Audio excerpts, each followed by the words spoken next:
And today we have Angela to help us address the questions that you've been asking over and over again. So today we are going to talk about New Year resolutions, and we want to look at how to structure our lives and be more productive for 2023. So a huge happy New Year to everyone.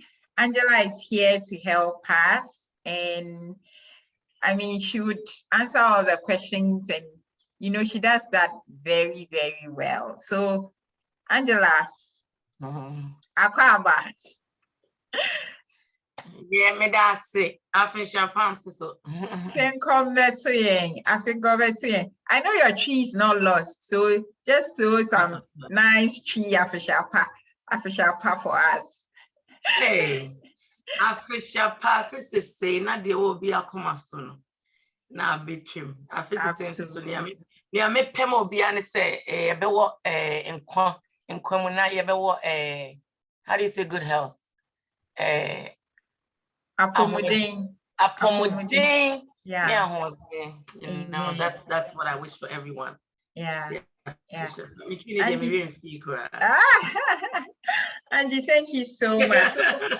It's about 3:30 p.m. in Accra, Ghana. What's the time in the US? It's 10:30 a.m. Okay. And today is Martin Luther King's Day. So we're observing Dr. Martin Luther King. Yeah, so it's a good day to be Afrocentric, where you're African, where me, where am I? You know, Carrie, it's all great. Absolutely. Angie, so I want us to talk about New Year resolutions. I've had a couple of questions coming around that on tips and all that. And I think it will be useful to guide us on a journey of what will be useful for this new year. From your experiences, and especially with the work that you do with people of all races, I think it would be good to share some, you know, tips with us for this year.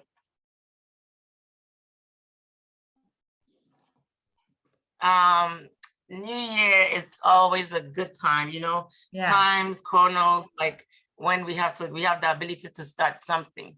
That's a good thing, you know, because there's always the thoughts of human beings of what we couldn't achieve, what we could have done better. But I think that timing in the new year always gives us the ability to be able to restructure, replan, you know, revisit, you know, and start over. That's the good thing, and start over. And as long as we can embrace the fact that we are ready to do something new and not be too hard on ourselves, I think that's just a good way to start the new year. So, I mean, for me, and for most people, the new year starts with a lot of different things, you know, in the different aspects of our lives. The new year starts with all those things. But one of the biggest things that everybody focuses on in the new year is health, right? It's health, because health is wealth. If you don't have health, you don't have wealth. You know, money cannot buy or cannot treat your sickness. It helps it.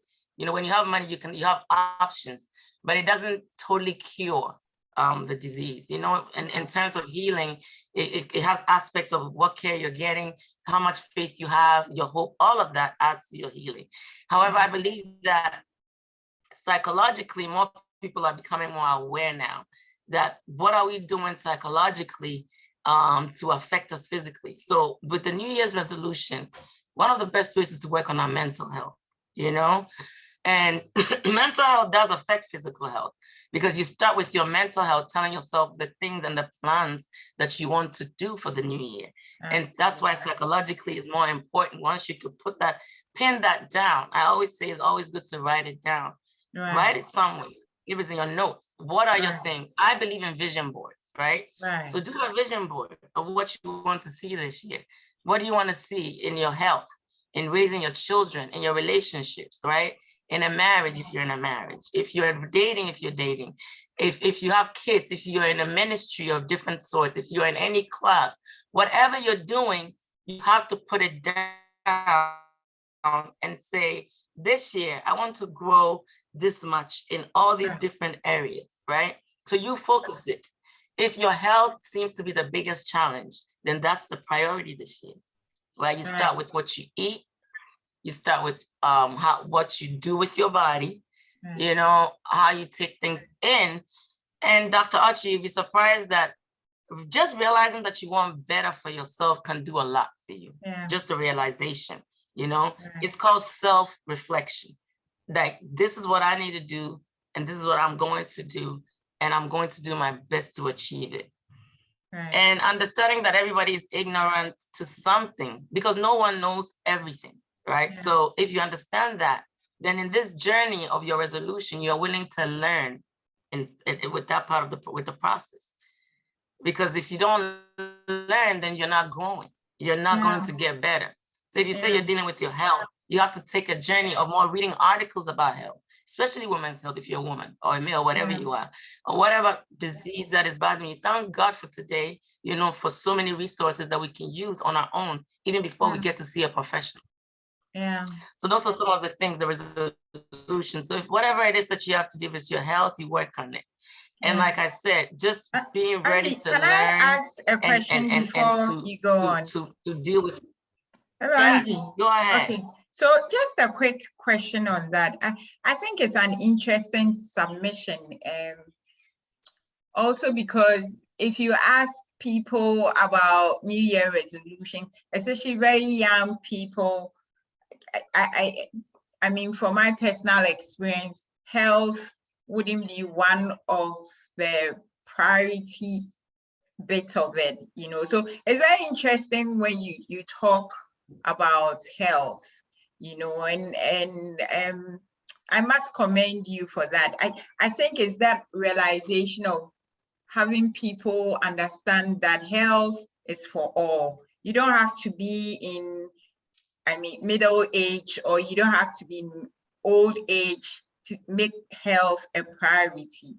And so, I mean, I think it was a very interesting point, just hitting on health as one of the important part of New Year resolution for anyone who wants to think about how to progress in any way. I actually like what he talked about, young people not thinking about health, and that's the problem. I'm teaching my kids to focus on health early, because the diseases that there it is. So I really strongly believe that we have to take our health seriously. Whether you're young, even children, from our infant, whatever age group that we expand to, we have to take health seriously. And health is every way, right? Health is different things. You know, it's psychological, it's mental, it's emotional, it's physical, it's all these different things. But at the end of the day, the body, if you know the body will show it to you. Like red flags and alerts that we just ignore. But I believe that young people, if young people could take their health more seriously, I believe that they're going to enjoy better health when they get older, and also they'll have kids and will give their better. Absolutely, Angela, absolutely. We recently, just the beginning of this year, we lost a colleague, a schoolmate of ours, and I mean, just some few days ago, very young guy, I mean, early 40s and all that, and I'm hearing from the background that it was cancer. Vibrant. Yeah, I'm hearing the background that it was cancer. And I mean, it brings back to the realization that almost everyone sets on the journey of New Year resolution, thinking about the jobs, the money, you know, the assets, you know, it's much more of the physical asset, and essentially centered about the me, you know, basically. And we tend to lose focus on the one thing that's most important to even live the resolutions that we so much desire. And health, obviously a priority in this conversation. And so I'm so excited when you started with health. I was just so excited about that. I'm realizing more that that's one of the biggest things that we're going to account for is our bodies. Yeah. You know, because it's what was given to you, and that is basically what you need. That's your vessel to live in the world. So how do you treat it? How do you use it? How do you feed it? Right? That the body is really a temple. It's really, really an important place, and our health is priority. Right. Right. Right. So I would say health in different ways, psychologically, but we should start with our physical health first. Like, what is the ailments in our bodies? What can we do with those? How can we start getting better? What can we learn? You know, and let's not just go with every hype. Let's go for, I mean, research-based things that have been proven when it comes to health. And then let's not also forget that our faith also does add to it, because the willingness and the ability to fight through a disease is also it's also something that you have to have the grit inside, you know, to want to do it. Of course, God knows best, and sometimes people do all of this and it doesn't work out. But what I always say is that if you're going to account for the body, at least you can say what you try to do with it, is that you did something. We better ourselves in different ways. You have something to add to that. Angela, yeah. Quickly, how so for those who do not have a realization of what areas to better, you know, how do they come to that realization? I think that's one of the most important points. How do people, you know, I think within that spectrum, obviously, then would want to talk about our strengths, knowing your strengths and your soft spots. How do people begin to come to that realization and appreciation that, well, others face, I'll need support, or I need to work on these areas, and have that candid conversations with themselves? Do they need to ask people about it? Do they need to sit down and do a very good introspection? What will be your recommendation around that? Well, I think it's all of it. So as first, we all know ourselves. We're human beings. We know what our weaknesses are. I mean, if we pay attention, the first thing is to take stock, reflection. Reflect on your life. What are some of the areas that you struggle with? You struggle with anger. Do you struggle with emotional? You struggle with thinking that people always don't like you. Do you struggle with certain things? And also from the things that your friends have told you, you know, your friends will say maybe you're a little too quick-tempered, or you don't let things go. You know, some of the things that people have had conversations with you about, that is difficult for you to accept that that's how you are, you know. That's when you have to just deal with these things and face the music, like just deal with it and say, you know, like my kids tell me, you need to learn to be a little patient. So that's the thing that I'll just let you know. Okay. All right. Sounds good. Sounds good. Yeah. So basically planning it, like I said, the different things that we want to achieve different weeks. And it shouldn't be something too rigorous. You could just say this week I'll be I'll do more meditation.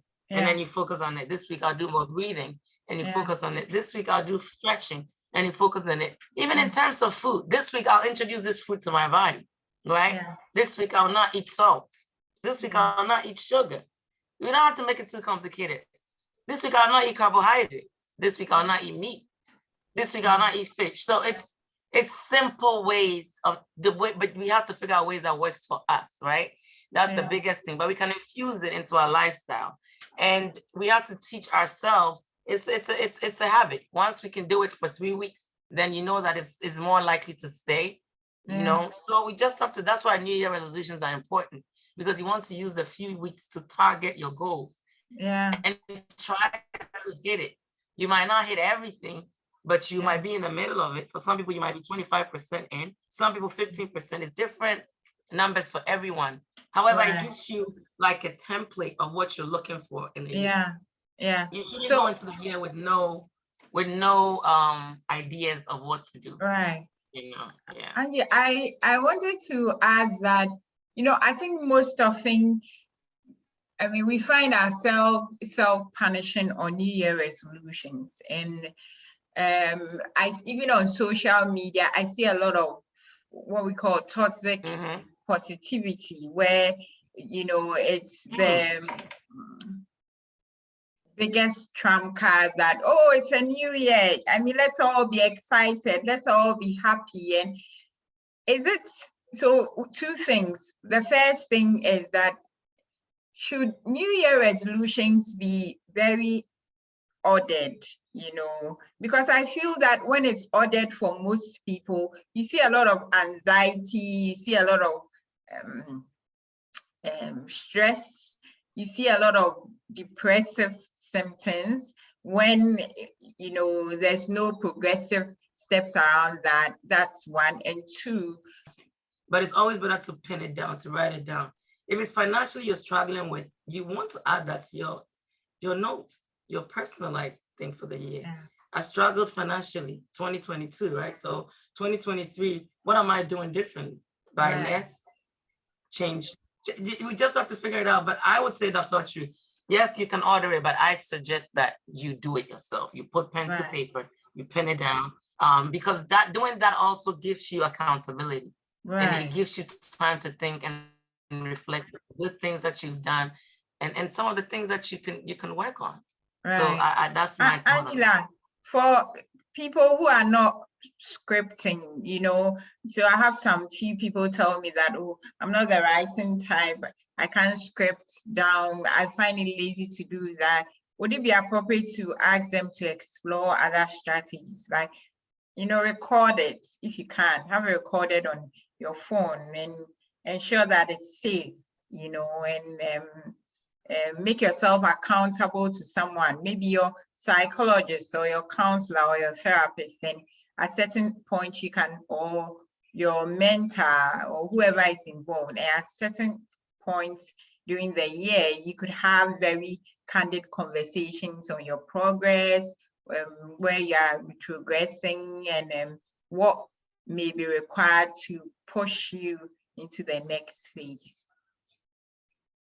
Yeah, I mean, the reality is that if you're doing anything and you don't tell anybody about it, it's more likely that you can always not do it, or pretend that you see growth when there are no growths, or when you see struggles and problems, you're not going to address it. So having your plans, like you said, because of social media, it's even easier today. You can go to your phone and just talk to your phone to record all your thoughts and ideas. You go to notes and put your plans and ideas in it. And it's always good to somebody to talk to you about those things, because if you don't discuss it, then you don't see growth. We all do need growth, and we all do need people to say, oh, I see that you said this year you're trying to lose weight. I see it. Good job. Or I could say conversation could be, are we still working on the weight loss thing? What are your struggles, right? What are you going through? You know, some people still work on it, but they don't see results. So it could be that you're not achieving the right results, and talking about it, you could be directed to the right things. You see, people don't want to talk about certain things. We talk about what is so unnecessary.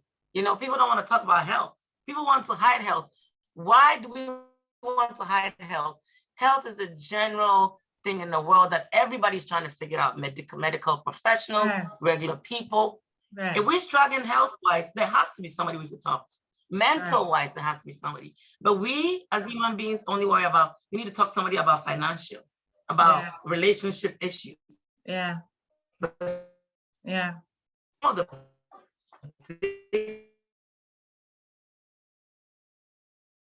Angie. Your voice is going up. So, around New Year resolution. So if you want a more structured approach now, even technology-wise, there are mobile phone applications you can freely download and use these apps to monitor your progress and have resources to energize your journey and everything around that. And that makes it interesting. And I really think that there's no excuse for every one of us. I think that there should be no excuse in trying to better ourselves. Right. I don't know what you have to say about that. There really isn't. There really isn't any excuse anymore. There really isn't. It's everywhere. It's everywhere. It's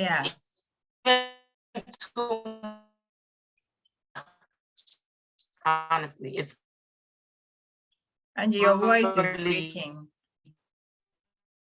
Your voice is overly in their hearts and their minds. you know, for seeing the world, all the beauty in it, all the people, all the new things that are happening, you know, being part of history and life. And I always say that if people have a hard time saying gratitude, you can use the Psalms to give your gratitude. But it should start in the morning. You should connect with music, a psalm, a sacred text, you know, daily affirmations, do gratitude, do breathing and stretching, wake up early. Give yourself enough time to express gratitude when you wake up. Don't wake up and the first thing is, another day. No, I am so grateful to be here. It's a beautiful day. It's going to be an amazing day. My day is great. I'm meeting everyone that I'm supposed to meet to help my purpose. That's gratitude. Gratitude just gives you another, gratitude just puts you, it propels things for you as a person. You know, it propels things and I think that most often when we talk about gratitude, the conversation is limited to spiritual self-care, but I think that it extends to beyond that. I mean, you think about emotional self-care, positive affirmations, being in tune with your emotions and acknowledging the state of it is all coupled in a state of gratitude of a sort, you know, and it's a kind of energy that pushes you to yourself. I don't know what better words to use, but puts you in touch with yourself, you know.